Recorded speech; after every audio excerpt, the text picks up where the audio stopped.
bên bóng phố nóមានស្គាល់ផ្កានេះអត់វាលក្ខណៈ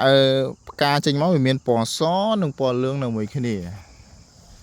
យើងមើលផ្លែតវាអារម្មណ៍ដូចផ្កាចាប៉ីបន្តិចផ្កាចាប៉ាបន្តិចហើយក្លិនវាក្អូបមានដុះនៅលើតំបន់ព្រៃភ្នំនេះមានអ្នកណាស្គាល់ទេខ្ញុំអ្នកថតហ្នឹងក៏អត់ស្គាល់ដែរខ្ញុំទៅឃើញលើកទី1ដែរនេះមានផ្កាពណ៌លឿងផងពណ៌សផងនៅជាមួយគ្នាហើយក្លិនវាក្អូបប្រហើរយើងមើលផ្លែតដូចជាផ្កាចម្ប៉ាផ្កាចំប៉ីអញ្ចឹងតែអត់ស្គាល់ឈ្មោះនឹងនិយាយផ្កាស្អី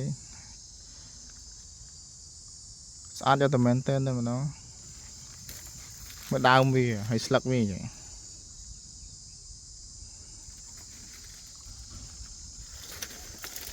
ដើមវាមិនជាធម្មតាណាគល់វា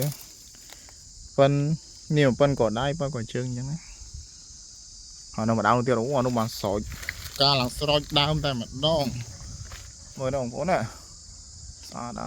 ស្អាតមែនតើហ្មងបើមានដើមទៅនឹងដកយកទៅដាំហ្នឹងនេះក៏ប៉ុន្តែវា